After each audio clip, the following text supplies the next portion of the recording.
उस चिंतन शिविर में पधारे हमारे समाज के बुद्धिजीवी वर्ग, कर्मचारी लोग एवं हमारे समाज के पधारे हुए सरपंच, वार्ड पंच, जनप्रतिनिधिगण एवं हमारे इस आदिवासी परिवार की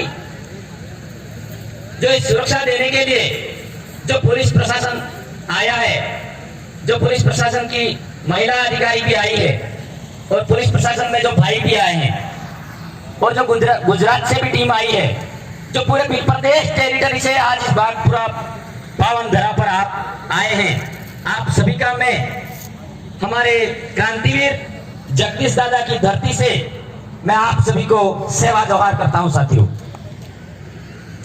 हम लोग आदिवासी परिवार की विचारधारा के माध्यम से संवैधानिक दायरे में हमारी जानकारी रखना चाहते हैं।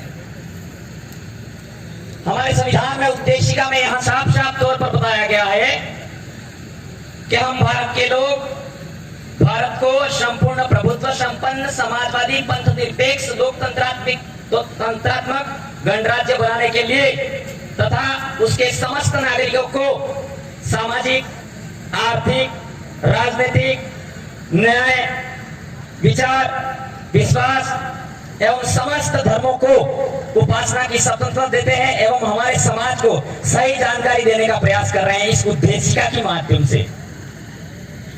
तो आप सभी को लगता है कि 1947 में देश आजाद हो गया हमारा, लेकिन कहीं ना कहीं हम लोगों को किस तरीके से हमारे पर शोषण हो रहे हैं, अत्याचार हो रहे हैं। मुझे तो ऐसा महसूस हो रहा है साथियों कि जिस तरीके से ब्रिटिश सत्ता ने भी हमारे साथ इतना खिलवाड़ नहीं किया था, उतना आज की सरकार कर रही है। मैं ये खुले मन से कहना चाह रहा हूं, क्योंकि कहीं ना कहीं आप लोग और हम लोग इस जानकारी को समझ नहीं पा रहे। समझ पा रहे हैं तो जो पढ़ा लिखा वर्ग है वो जो समझ रहा है मेरे साथ नहीं हो रहा है, दूसरों के साथ में हो रहा है।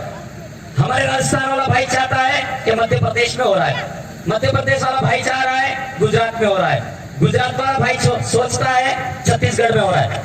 लेकिन साथियों, हम एक एक करके मारे जाने वाले हैं। हमारे अधिकार, हमारा जो वैचारिक एकीकरण है, हमारी जो पीली भाषा है, बोली है, संस्कृति है, रीति रिवाज अगर नहीं बचे तो हमारे आदिवासियों के जो हक अधिकार है वो पूर्ण तरीके से खत्म हो जाएंगे। ये सुप्रीम कोर्ट का जजमेंट कहता है। तो हम लोगों को इस विषय पर काम करना है। हमारे हक अधिकार किस तरीके से बचे, हमारी बोली भाषा कैसे बचे, हमारी संस्कृति कैसे बचे, उस विषय पर काम करना। साथियों, आप लोगों को पता है जैसे हमारे वाले भाइयों के साथ में अत्याचार शोषण होता है तो सरकार उसका मुआवजा पूर्ण तरीके से नहीं देती है। आपको मैं बताना चाहूं, कल शाम को जो एक जयपुर में घटना होती है, लेटेस्ट उदाहरण है, शायद आप सभी लोगों ने पढ़ा होगा उसको, कि जयपुर में जो रामगंज जगह है, दो व्यक्ति बाइकों से टकरा जाते हैं और लड़ाई हो जाती है।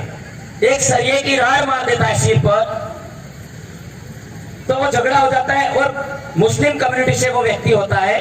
कोई बात नहीं, मैं हमारे समाज को और हमारे इस सरकार से हम आह्वान करना चाहते हैं कि भाई कोई बात नहीं, आपने मुआवजा दिया। उस समय जो ऐसा मामला हुआ तो वहां जो मुस्लिम कम्युनिटी के लोग थे एक जाजम पर बैठ गए, वहां बैठ गए तो सरकार ने तुरंत के तुरंत 50 लाख रुपए दिए गए इकबाल नाम के भाई को। ठीक है, देने चाहिए, मानते हैं। और वहां एक उनके सरकारी नौकरी में उस परिवार वाले सदस्य को नौकरी देने का प्रावधान दे दिया। आप देख रहे हैं, मैं ऑथेंटिक प्रमाण के तौर पर बताना चाहूंगा आपको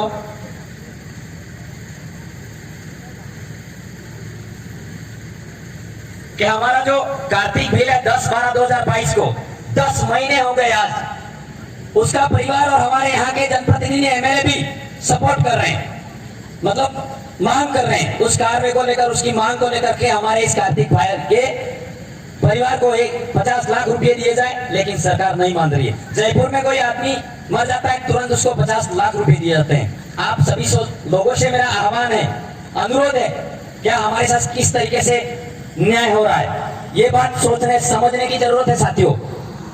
तो और पूजा भील जो 27/3/2023 की जो घटना हुई, उस महिला बालिका को बलात्कार करके टुकड़े कर दिए, उसके बाद भी उसको 50 लाख रुपए नहीं दिए जाते हैं।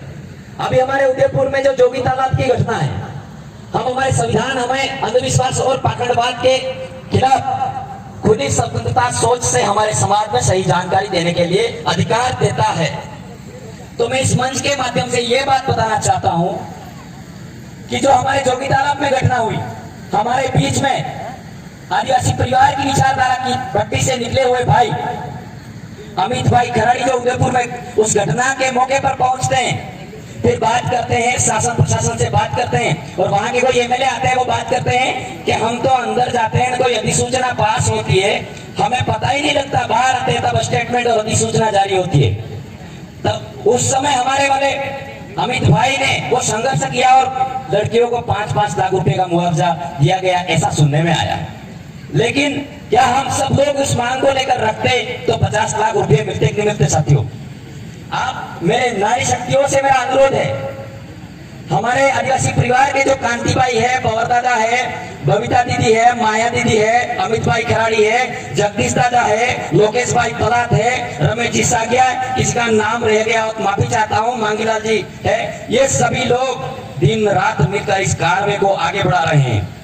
हमारे आदिवासी परिवार के किसी भी सामाजिक कार्यकर्ता को डरने की जरूरत नहीं है, क्योंकि आदिवासी परिवार नियमानुसार काम करता है। शासन प्रशासन को भी डरने की जरूरत नहीं है, और शासन प्रशासन हमारे आदिवासी परिवार का जो कार्यक्रम होता है उसमें साथ सहयोग दे। आप पूर्ण तरीके से खुली स्वतंत्रता से ड्यूटी करें, क्योंकि हमारा आदिवासी परिवार का जो कार्यक्रम होता है वहाँ आपको 1% भी मतलब अफरा तफरी नहीं दिखेगी, क्योंकि हमारा समाज सदियों से हमारे पुरखों की नैसर्गिक जीवन शैली, पूजा पद्धति और व्यवस्था से, कस्टमरी लॉ सिस्टम व्यवस्था से हमारा समाज आगे बढ़ रहा है। इसलिए किसी भी कर्मचारी को और किसी भी शासन प्रशासन को कोई दिक्कत नहीं आती है। लेकिन उल्टा हमारे भाइयों पे कोई परमिशन लेने जानी होती है, उस समय हमारे समाज को दर दर की ठोकरें खानी पड़ती है। हमारे सामाजिक कार्यकर्ता कोई प्रोग्राम करने जाते हैं, 14 अप्रैल की जयंती मनानी होती है, बाबा साहेब अम्बेडकर जयंती मनानी होती है, टाटा भील जयंती मनानी होती है, राणा पूंजा जयंती मनानी होती है, उस समय भी हमारे भाइयों को परमिशन लेनी पड़ती है। फिर भी हमारे भाइयों को सही तरीके से परमिशन दी होती है, और मतलब मानसिक प्रताड़िता से वो प्रोग्राम जैसे तैसे करवाते हैं। कई लोग कहते हैं अरे ये 4-5 लोग तो है कर रहे, फंस जाएगा, ये 2-3 लोग तो है। हमारे इस आदिवासी क्षेत्र विस्तार में जो इस यहाँ के जनप्रतिनिधि चुने हुए हैं, वो या तो हमारे संविधान की पूर्ण तरीके से वहाँ बात नहीं रखते हैं, हमारी मांगों को पूर्ण तरीके से रखते नहीं है। इसलिए आदिवासी परिवार अनुशासित होकर हमारे समाज को एक पुरानी, हमारी पुरखों की व्यवस्था थी, सदियों पुरानी व्यवस्था थी, वो व्यवस्था कायम करवाने के लिए आपके बीच में संघर्ष कर रहा है, लड़ रहा है, झगड़ रहा है, समाज के लिए आप समर्पित हो रहा है। हमारे बीच में से जगदीश भाई चले गए, आज हमारे बीच में कांति भाई रोहत आदिवासी, वो हमारे समाज के एक नेशनल लीडरशिप है, वो भी आज आंख एक कानी हो गई है और झुंड रहे हैं इतनी कठिन परिस्थिति में। तो साथियों, मेरा आपसे अनुरोध है, जो भी आप सामाजिक कार्यकर्ता आपके समक्ष बात रखता है, उस बात को ध्यानपूर्वक सुनना है। और हमारा समाज एक गलत ट्रैक पे चल गया है। मैं 2 मिनट का समय लूंगा ओनली फॉर कि हमारा समाज, आप सभी नारी शक्तियों से मेरा अनुरोध है, देखेंगे कि आजकल जो घटना हो रही है, हमारा समाज जो गणपति विसर्जन का समय आता है, मैं अखबार की कटिंग लाऊंगा, आपको दिखाऊंगा, मतलब यूं करके लाया हूं, आपको दिखाऊंगा यूं करके। तो मैं आपको बताना चाहूंगा, जो ये मध्य प्रदेश की घटना हुई, गणपति विसर्जन के दौरान कुंड में डूब गए बच्चे, 10 बच्चे डूब गए थे, 4 जनों की मौत हो गई। और एक घटना है, यह है साबला की कयाड़ी गांव के पास सोम नदी में गणपति विसर्जन के दौरान डूबने से युवक की मौत। यह है शिक्षक के साथ प्रतिमा विसर्जित करने गई 8वीं की 4 छात्राएं, रणक नदी में डूबने से 1 लड़की की मौत हो गई। झारखंड में डाली विसर्जन के दौरान 5 बच्चियों की मौत हो गई। ये लोग कौन है मरने वाले? ये सवाल है मेरा आप सभी से। हमारा समाज अंधविश्वास में इतना धंस गया है कि हम लोग सही रास्ते की ओर ले जाना चाहते हैं, लेकिन हमारा समाज नहीं मानता है। इसीलिए हमारे समाज को और हमारे यहाँ के कर्मचारियों को भी कहना चाहता हूँ खुले मन से, हमारे टीएसपी क्षेत्र में आदिवासी हमारा क्षेत्र है, विस्तार का जो जहाँ क्षेत्र है, पूरे भारत में हम लोग ये सोशल मीडिया के माध्यम से हमारी आवाज जाएगी।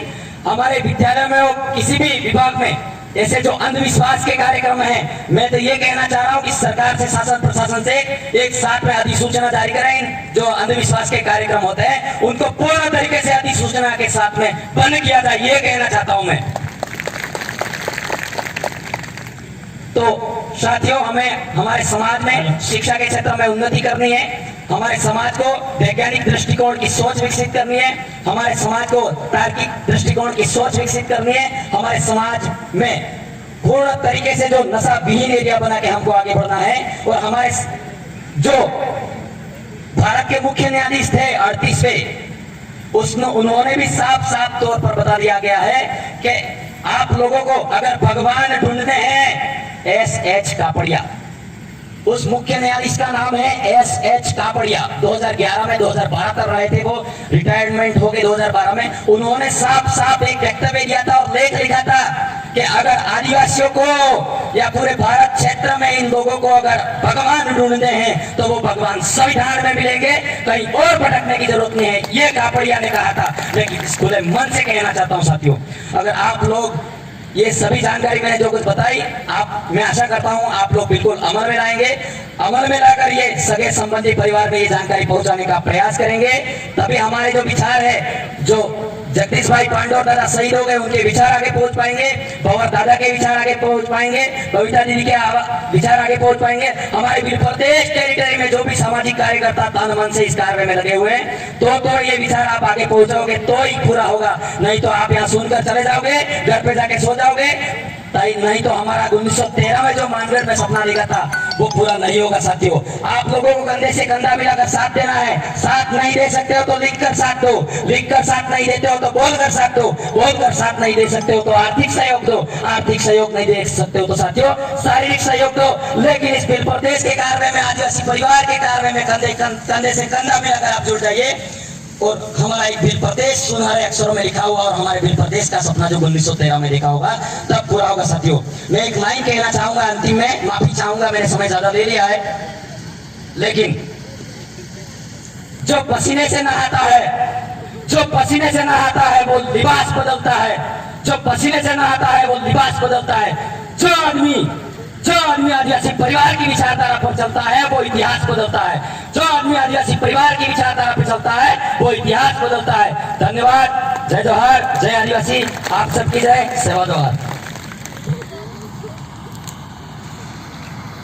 लोकेश जी परमार को जोहार, धन्यवाद। इसके बाद मैं सांस्कृतिक कार्यक्रम प्रस्तुति के लिए शंभू घोलना नया खेड़ा से रेमो नाम से जाने जाने वाले कृपया करके जल्द से जल्द स्टेज पर आए और अपनी प्रस्तुति प्रदान करें। इसके बाद अगले वक्ता के रूप में पुष्कर जी